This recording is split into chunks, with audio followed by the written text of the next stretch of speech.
Hello बच्चों, welcome back. आप सभी का स्वागत है आपके अपने यूट्यूब चैनल PGMN में। हमने यहाँ पे हमारा अभी मोस्ट इम्पॉर्टेंट चैप्टर स्टार्ट किया है जो कि है ह्यूमन रिप्रोडक्शन।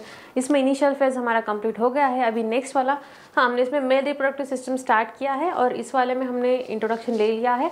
अभी इस वाले लेक्चर में हमें स्टडी करना है अबाउट द एक्सेसरी ग्लैंड्स या फिर एक्सेसरी डक्ट्स, यानी कौन से डक्ट या फिर कौन से ग्लैंड्स इन्वॉल्व है इस सिस्टम में। चलिए चल के देखते हैं, ठीक है। सो फर्स्ट जो डक्ट्स इन्वॉल्व है इन्हें हम इनलिस्ट करते हैं। सो जो डक्ट्स है ये है, फर्स्ट है rete testis, then Vasa efferentia, epididymis, vas deferens and ejaculatory duct and urethra. ये सब एक्सेसरी डक्ट है। एक्सेसरी का मतलब होता है एक्सेस वाला, जो एक्चुअली फंक्शन तो नहीं कर रहे हैं उसमें जो मेन वाला है, but they are helping in other way, वो हेल्प कर रहे हैं प्रोसेस में by any other way. So ये सब होते हैं एक्सेसरी ग्लैंड्स या फिर एक्सेसरी डक्ट। तो चलिए इनको अभी डिटेल में देखते हैं। अभी जो रेटेटेस्टिस वाला पोर्शन था या फिर जो बात थी रेटेटेस्टिस, तो भाई ये क्या है। सो टेस्टिस तो सुना है, अब रेटेटेस्टिस क्या है। सो जो हमने देखा था कि टीएस ऑफ टेस्टिस में हमने देखा था कि इस तरह से टीएस है, इसमें कुछ सेमिनिफेरस ट्यूब्यूल्स है और इन सेमिनिफेरस ट्यूब्यूल्स के अंदर ही जो स्पर्म से इनका प्रोडक्शन होता है। सो ये सब तो टीएस में देखा था हमने, ठीक है। बट अगर इसका एलएस देखा जाए देन ये सब जो है ये आपस में कनेक्टेड होते हैं। कनेक्टेड मीन्स एक ही जगह पे आने वाले हैं एट द एंड। इनके अंदर जो भी स्पर्म का जनरेशन होने वाला है ये एक साथ कहीं पे कैरी होता है और ये जो नेटवर्क होता है इसे ही कहा जाता है रेटेटेस्टिस। यस, यही है वो रेटेटेस्टिस। ओके, नाउ एक अगर 12 से 20 तक एक रेटेटेस्टिस को ले लिया, ठीक है, 12 to 20 अगर फाइन ट्यूब्स रेटेटेस्टिस के ले लिए, सो ये मिलकर के बनाते हैं वासा इफ्रेंशिया। वासा इफ्रेंशिया। अभी ये वासा इफ्रेंशिया क्या होता है, कैसे होता है, चलो अब इसको देखते हैं। सो वासा डिफरेंस आपको पता है बच्चों, जो कैरी करने वाली है बड़ी सी लाइन, बड़ी सी ट्यूब जो हमने देखी है।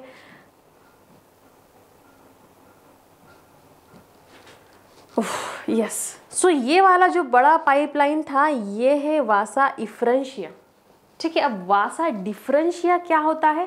सो वासा डिफरेंस, सॉरी यही है वासा डिफरेंस एंड वासा इफ्रेंस का मीनिंग होता है ये ऊपर वाला जो पोर्शन है ना, ये होता है वो वासा इफ्रेंशिया।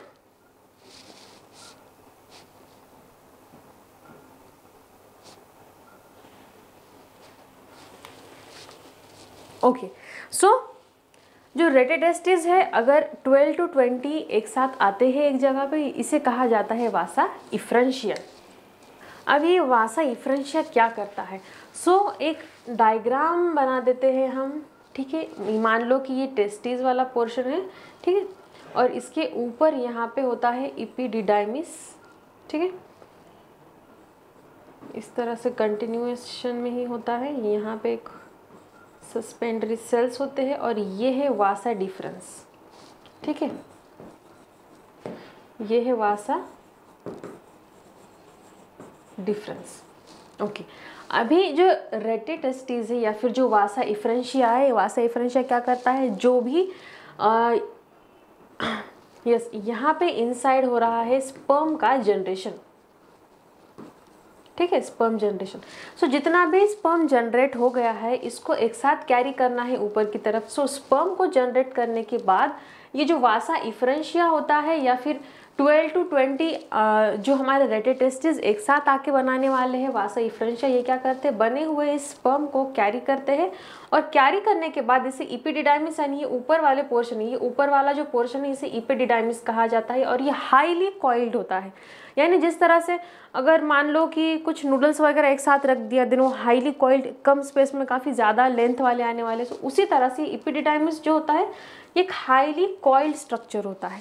सो इसमें बनने वाला जितना भी स्पर्म है इसे इस इपिडिडाइमिस में लेके जाने का काम करता है वासा इफ्रेंशिया और फिर वहाँ पे स्पर्म का आगे थोड़ा मैचुरेशन होने के लिए जो स्पर्म को टाइम चाहिए होता है वो वहाँ पे वो टाइम स्पेंड करता है। अभी ये वाला जो पोर्शन है इपिडिडाइमिस वाला, इपिडिडाइमिस एक हाईली कॉइल्ड स्ट्रक्चर होता है और इसे 3 पार्ट्स में डिवाइड किया गया है। सो इसका जो अपर वाला पार्ट होता है इसे कहा जाता है कैप्टम। देन जो यहाँ से इतना जो मिडल वाला ये पोर्शन है इसे कहा जाता है कॉर्पस, एंड जो एकदम ये लोअर वाला पोर्शन है इसे कहा जाता है कॉर्डा। ठीक है, सो ये इपिडिडाइमिस के 3 अलग अलग पोर्शन होते हैं। इपिडिडाइमिस का क्या काम होता है, जो भी रेटेटेस्टिस क्या बना हुआ स्पर्म लेकर आती है और उसे स्टोर किया जाता है कुछ टाइम के लिए इन द इपिडिडाइमिस, और इपिडिडाइमिस में उसका फर्दर वाला जो मैचुरेशन का प्रोसेस है वो होता है। सो यस, जो स्पर्म रहते हैं ये मैचुरेशन कर लेते हैं इन द इपिडिडाइमिस। इपिडिडाइमिस में वो जितना भी टाइम स्पेंड करते हैं उस टाइम में वो अपने आप को मैच्योर कर लेते हैं। Then posteriorly it leads to the vas deferens which travels into the abdominal cavity and loop over the ureter to open into the urethra. Before doing so it joins the duct of seminal vesicle and form ejaculatory duct. अभी इसके लिए, इसे समझने के लिए हमें वापस से फर्स्ट वाले डायग्राम की तरफ जाना होगा। कहाँ गई यस, दिस वन। ठीक है, सो अभी आपको इसे अच्छे से समझ के लेना है। ठीक है, कॉन्सेंट्रेशन इधर उधर मत होना तो बच्चों, काफ़ी इंटरेस्टिंग टॉपिक है। अभी यहाँ टेस्टिस में जो भी स्पर्म बने थे ये कहाँ तक पहुँचा दिए हमने, इपिडिडाइमिस तक यानी ऊपर तक पहुँचा दिए। ठीक है, अभी यहाँ पे बनने के बाद कुछ टाइम स्पर्म वहाँ पे स्टोर हो गए, उन्होंने वहाँ पे अपने आप का मैचुरेशन भी कर लिया। अभी ये रेडी है। सो अभी आगे क्या होता है, ये रेड वाला जो पाइप है जिसे कहा जाता है वासा डिफरेंस या फिर वास डिफरेंस। सो इपिडिडाइमिस से होकर के ये ट्रैवल करने वाले हैं वास डिफरेंस। ठीक है, वास डिफरेंस से होकर नेक्स्ट वाला ये जो बड़ा रेड वाला पार्ट है जिसे कहा जाता है सेमाइनल वेसिकल। सो इस सेमाइनल वेसिकल में कुछ टाइम के लिए अगेन स्टोर होते हैं, फिर सेमाइनल वेसिकल के पास जाते हैं और फिर वहाँ से वो आगे कनेक्ट हो जाते हैं यूरेथ्रा से। और जब सेमाइनल वेसिकल और यूरेथ्रा वाला ग्लैंड एक साथ मिक्स होता है इसे कहा जाता है इजैक्युलेटरी डक्ट। ठीक है, सेमाइनल वेसिकल जो है ये सेक्सुअल रिप्रोडक्शन या फिर रिप्रोडक्टिव सिस्टम का पार्ट है और यूरेथ्रा जो है ये यूरिनरी सिस्टम का पार्ट है। But at the time of ejaculation क्या होता है, सेमाइनल वेसिकल का डक्ट ओपन हो जाता है यूरेथ्रा में और वो एक नया डक्ट बनाता है, इसे कहा जाता है इजैकुलेटरी डक्ट। इजैकुलेटरी डक्ट उसका क्या काम होता है, सेमाइनल फ्लूइड या फिर हमारे सेमाइनल ग्लैंड में जो फ्लूइड जमा है एक्चुअली ये क्या है, स्पर्म से। सो इसे इस पोर्शन के बाहर लेके आने का काम करता है इजैकुलेटरी डक्ट। सो इजैकुलेटरी डक्ट कैसे बनता है, ये बनता है सेमाइनल वेसिकल और यूरेथ्रा के कॉम्बिनेशन से, और फिर वहाँ से जो भी स्पर्म बने हैं ये बॉडी के बाहर इजैकुलेट किए जाते हैं। ओके, सो यस, ये वाला पोर्शन हो गया। एक बार फिर से देख लेते हैं वर्ड टू वर्ड। अगर इसमें कहीं पे भी कोई भी कंफ्यूजन है देन इसके बारे में कमेंट में ज़रूर पूछिएगा। काफ़ी इंपॉर्टेंट चैप्टर बनने वाला है इसलिए मैंने इसमें का कोई एक सिंगल वर्ड भी नहीं छोड़ा है, कंप्लीट लिया है। ठीक है, सो इजैकुलेटरी डक्ट में क्या रहता है, so ejaculatory duct passes through the prostate gland and opens into the urethra. Urethra provide a common passage for, अभी यूरेथ्रा कॉमन पैसेज होता है for urine as well as in the semen. Semen क्या है बच्चों, अभी again semen का मतलब होता है स्पर्म वाला जो फ्लूइड है। ठीक है, स्पर्म प्लस कुछ फ्लूइड्स या फिर कुछ सिक्रीशंस इसमें ऐड होते हैं, इसे एक साथ सीमेन कहा जाता है। ओके, एंड हेंस अभी जब जो यूरेथ्रा वाला पोर्शन है ये urine as well as semen, semen हमारा एक सेक्सुअल फ्लूइड है। ठीक है, for male it is a sexual fluid, that's why इसे कहा जाता है यूरोजेनाइटल डक्ट। यूरोजेनाइटल डक्ट किसे कहने वाले हैं, यूरेथ्रा को। क्यों, बिकॉज ये यूरिन को भी पास करेगा एज वेल एज सीमन यानी कि एक सेक्सुअल फ्लूइड को भी पास करता है। ठीक है, देन इन मेल अभी urethra is long and extended through the penis. अभी जो मेल वाला पोर्शन होता है यूरेथ्रा का ये लॉन्ग होता है और ये थ्रू आउट द पेनिस होता है।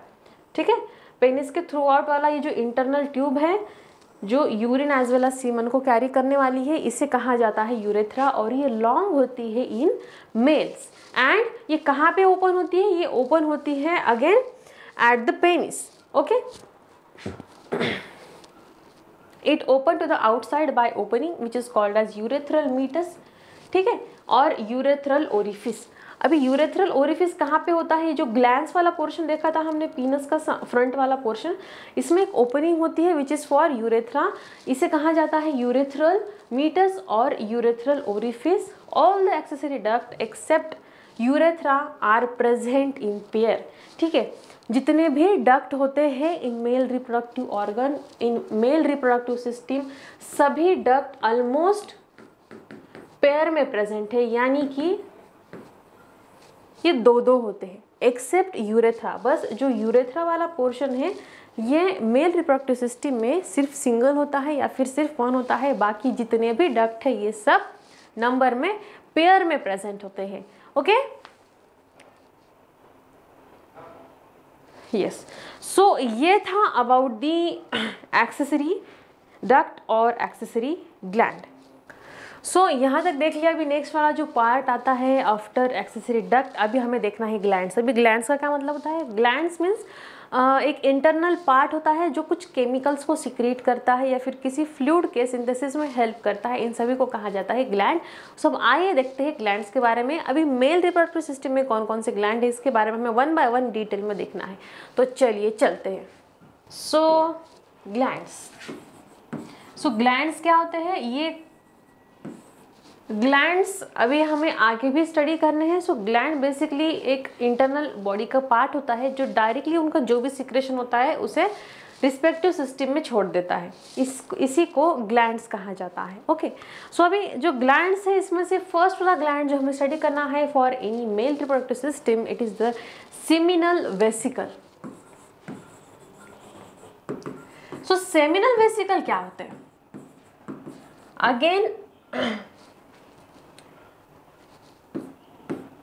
अगेन सेमिनल वेसिकल भी जो होते हैं ये वेसिकल, यस, ये अगेन नंबर में होते हैं 2।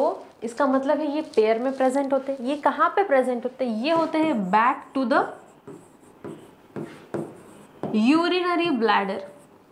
ठीक है, जो डायग्राम में हमने देखा था यूरिनरी ब्लैडर को इस तरह से पीछे ड्रॉ किया हुआ था, और जैसे किसी बर्ड के फीदर्स होते हैं, पंख होते हैं, उस तरह से ये वाला जो डक्ट है ये इस तरह से फ्रंट में प्रेजेंट था। ठीक है, सो ये है सेमिनल वेसिकल। अभी सेमिनल वेसिकल क्या करता है? ये बनाता है seminal fluid. Okay, it makes seminal fluid. Seminal fluid क्या होता है? नेचर में ये होता है अल्कलाइन। ठीक है, अल्कलाइन होता है। अल्कलाइन का मतलब इसका pH 7 से ज़्यादा होता है, 7 से ज़्यादा होता है। इसमें प्लस प्रेजेंट होता है फ्रुक्टोज एंड यस स्पर्म तो होने ही वाले। सो अभी इसमें फ्रुक्टोज एंड स्पर्म होता है प्लस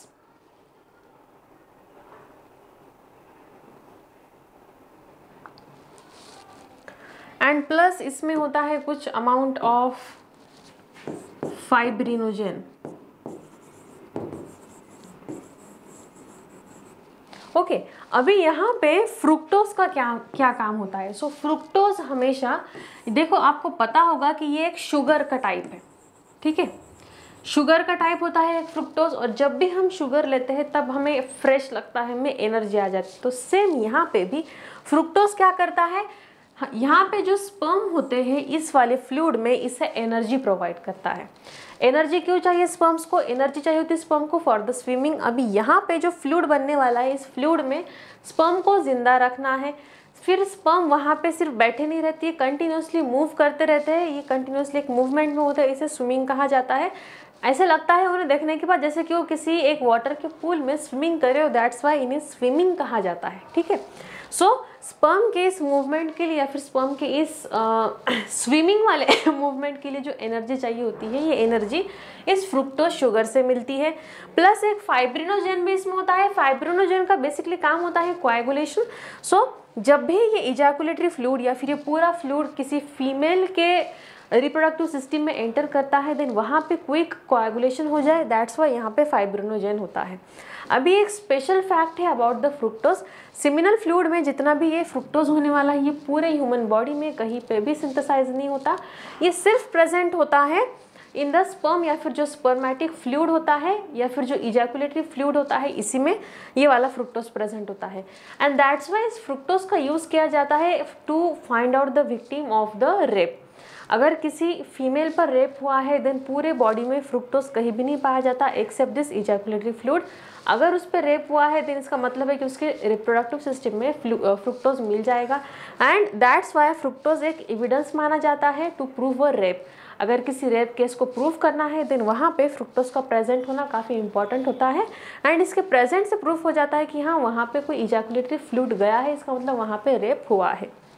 ओके, सो फाइब्रिनोजेन का काम होता है कोएगुलेशन करना। वहाँ पे जब फीमेल रिप्रोडक्टिव ऑर्गन में इजैकुलेटरी फ्लूइड पहुँचने वाला है, यहाँ पे इजैकुलेटरी फ्लूइड या फिर सीमन, ये सब एक ही बात है, एक ही टर्म है, बस अलग अलग वर्ड्स यूज़ किए जा रहे हैं इसके लिए। सो इसके साथ कंफ्यूज नहीं होना है।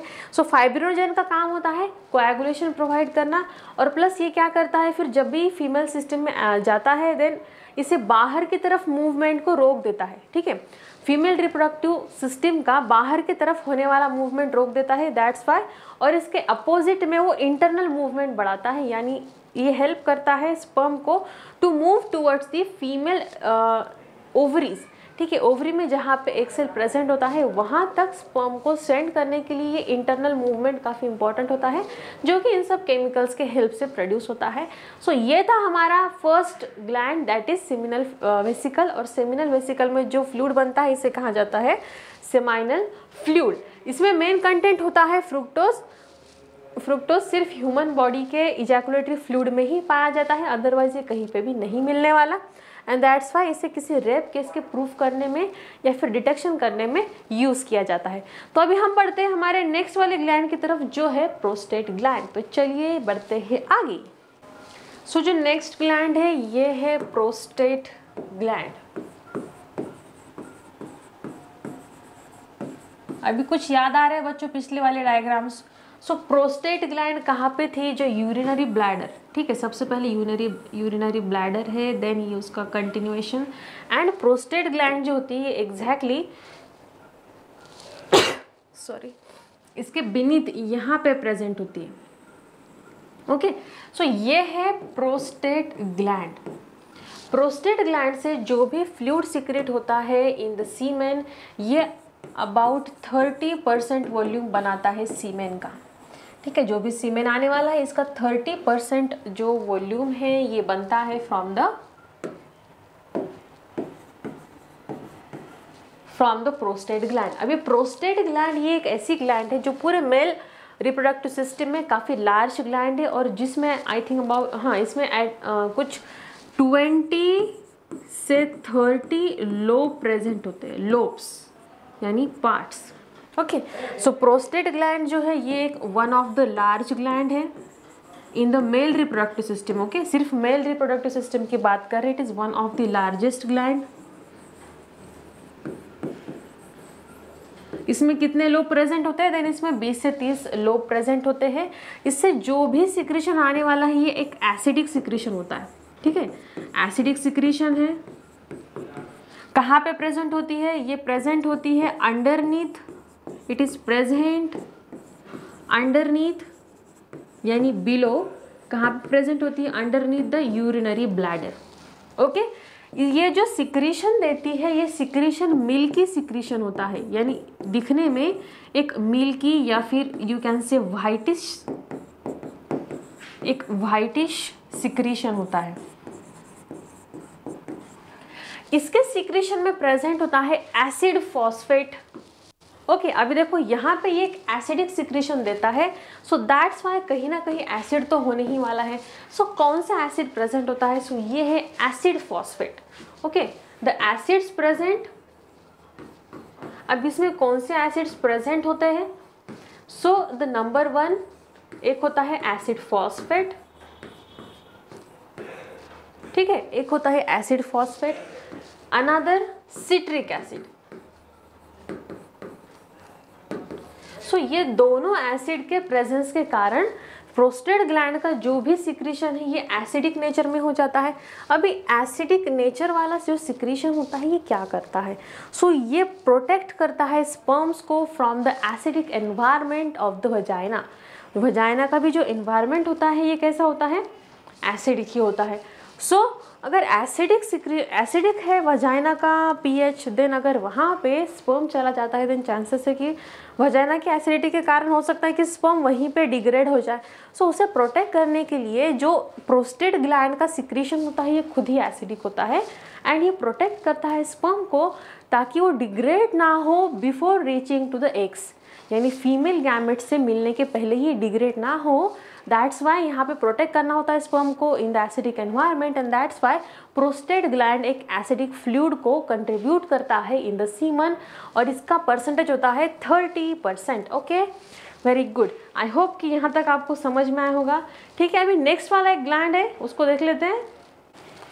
सो नेक्स्ट वाला एक ग्लैंड आपको याद है हमने देखा था, ठीक है, ये था यूरेथ्रा वाला पार्ट।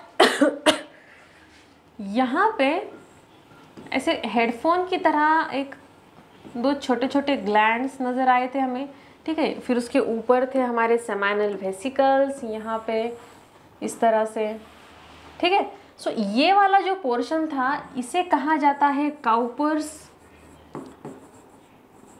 या फिर बल्बोयूरेथ्रल